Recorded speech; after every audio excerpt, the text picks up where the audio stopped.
Part 1, video for Chloe.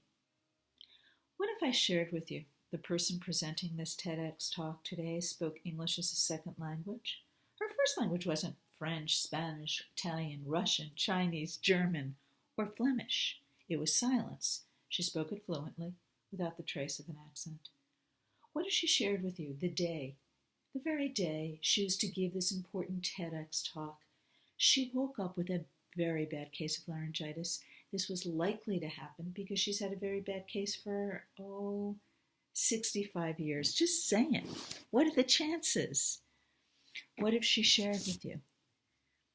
She sat in her graduate program, practically mute, afraid to utter a sound.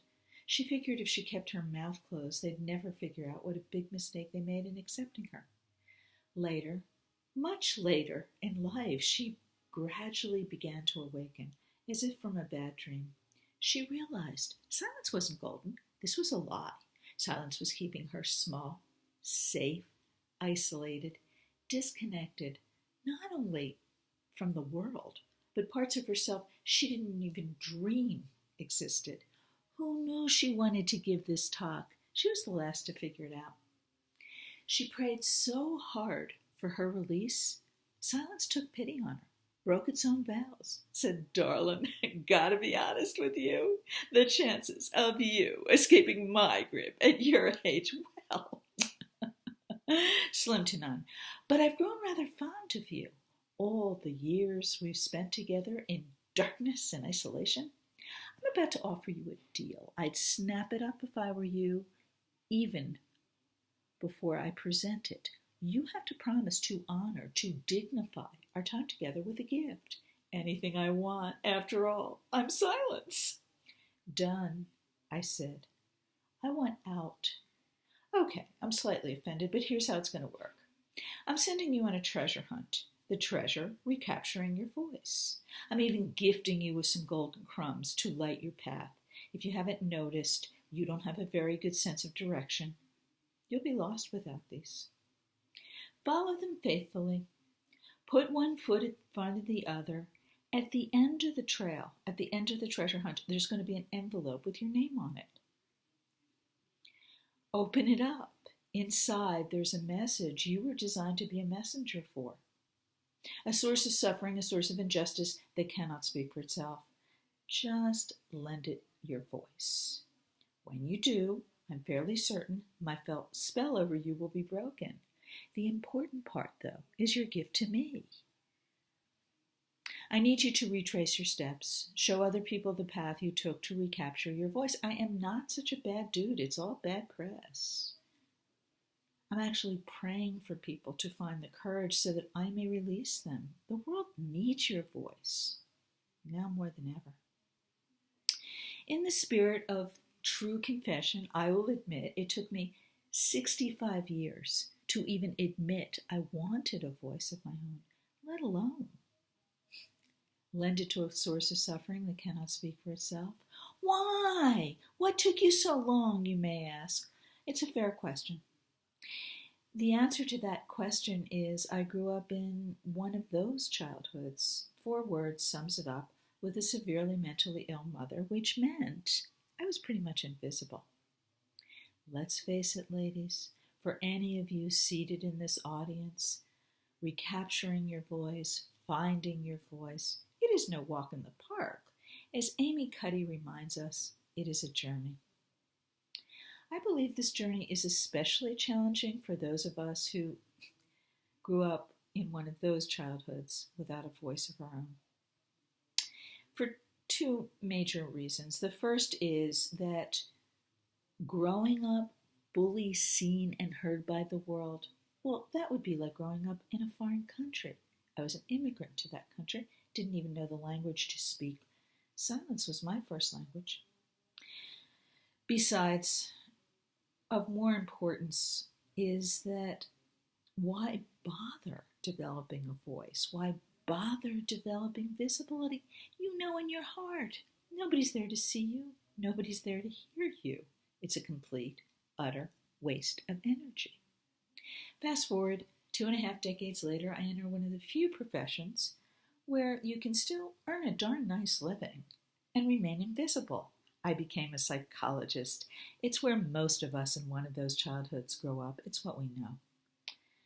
It's a fabulous gig. I highly recommend it. So many delicious moments with adolescents I adored.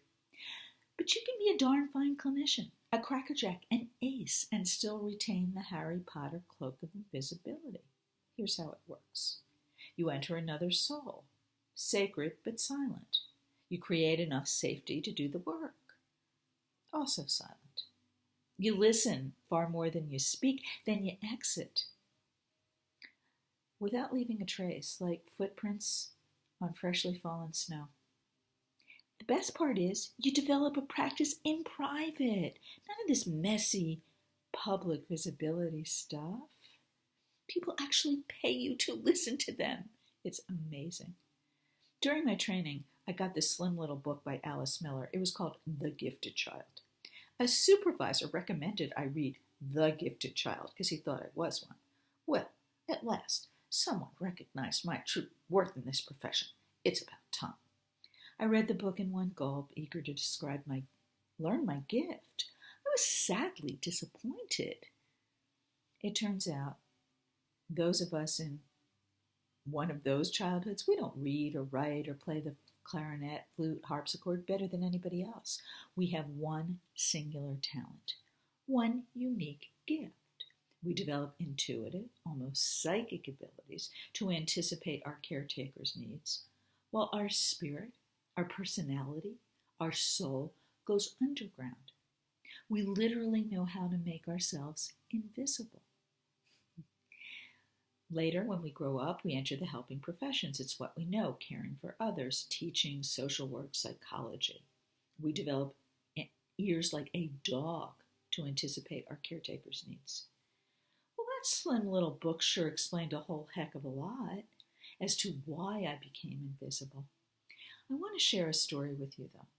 It's a different kind of story. It's a story my heart understood, not from reading stuff in books, but from growing up in one of those childhoods.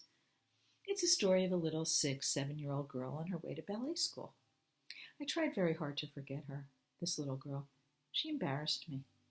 I dredged her up in a public speaking class. We had to find a come to Jesus moment. That means a moment that brought you to your knees. This was as good as any. Besides, this little kid, she taught me an important lesson. She taught me how I developed this wrinkle, this crinkle in my thinking I later termed crazy glue. Now, cognitive psychologists have a more precise term, but this explained exactly what kept me rooted in my chair, stuck in my seat, unable to claim the spotlight, be seen or heard by the world for decades. I'll share her story in case the same crazy glue is keeping you stuck too. I'm 6, maybe 7, on my way to ballet school in a pretty spiffy little outfit, if I do say so myself. Pink tights, green leotard, and the piece de resistance is 3 ballerinas dancing their little hearts out in a black patent leather case, in sparkly tutus. This is literally little girl heaven. I enter the class. I settle into the familiar ballet speak of the day. Plie, releve, turn around, balance. Well, turn around is my clue to go. And the rest of the class goes, no big deal. The teachers patiently redirect me. The big deal happens when I leave the class. The taxi cab that is always waiting for me isn't there that day. I'm scared. My mom, she has a severe mental illness. Sometimes she remembers me, sometimes she doesn't. It's like growing up in Vegas. You never know where the dice are going to land that particular day or night. So I wait. And I wait. And I wait some more. Now, twilight is rapidly descending into dark. The nip in the air is turning into a bite. It's not dead of winter. I'm not freezing. I'm cold. It's dark. I'm scared. To be honest, I'm terrified. I don't know how I'm ever going to get home that night, or if I ever will. As I wait, And I wait some more. Something washes over me. I'm not sure if it was Grace or Popeye. But I like it stunts. I cut stunts no more. I realize if I'm ever going to get home that night, I better get my little tush into gear to get me there. I had to be the one to do it. I don't know anything about family loyalty. I'll learn that 2-3 decades later in a very fancy graduate program. I do know enough not to walk back into that classroom, say to those nice ladies, "May I spend the night with you? My mom forgot me." I do the next best thing. I walk to the first familiar, welcoming light I know. It's our local delicatessen. That light beaming me to safety like a lighthouse. I open the door. I inhale, practically gulp, the smells of my childhood. Corned beef, roast beef, pastrami, yum. I wish I could have eaten those smells. I was starving. I take a minute to collect my courage. I need a minute. The gentlemen behind the counter are busily assisting other customers. It's a very bustly place. Finally, I raise my hand like in school. "Excuse me, may I please have some help?" "My mom, she forgot to call my taxi. I gotta get home tonight." "Please, would you please help me?" Sooner rather than later, they were so kind. I was in the back seat of a taxi, feeling very victorious. I had figured this whole mess out all by myself. I don't know what I expected when I walked through that door. Some milk, some cookies, some dinner. I was starving. A hug, a kiss, comfort. I was scared. What I didn't expect, when I walked through that door, all hell broke loose. The entire police force was rallied around my mother, practically fainted on the living room sofa, compress on forehead. The entire neighborhood rallied around my mom. She thought I had been kidnapped, so she was scared too.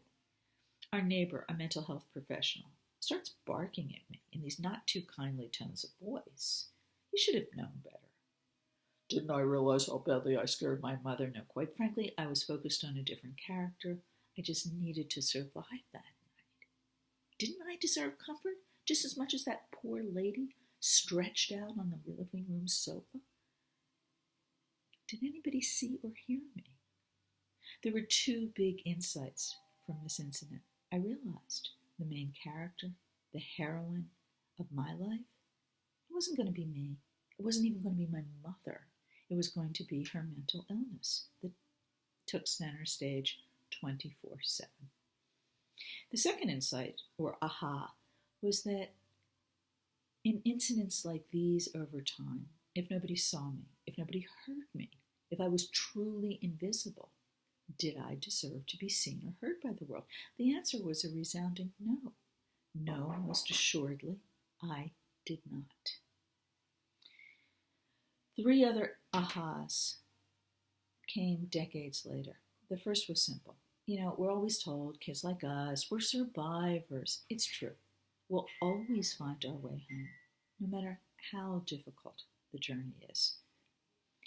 The important question is, what did that cost us? What did that cost us in terms of collateral damage, in terms of our being fully seen and heard by the world? Secondly,